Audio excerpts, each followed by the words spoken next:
How I lost 5 million in online gambling. 5 million pesos, ubos lahat dahil sa online sugal. Paano nga ba nahulog si Lars Pacheco sa bitag ng scatter or online gambling?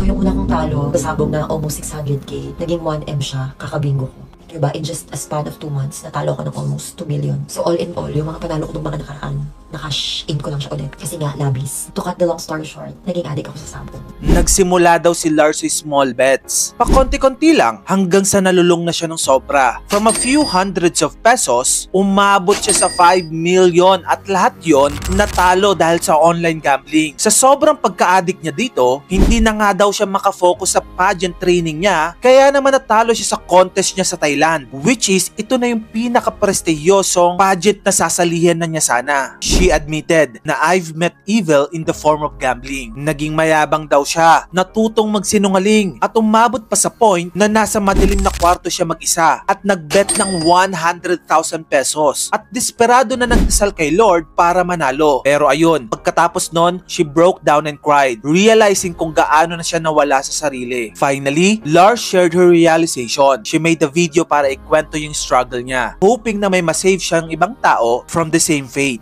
Ginawa ko tong video na to for a realization na tumigil ka na. Quit this gambling now. Quit this evil now. I want you to know na hindi pa huli ang lahat para sa'yo.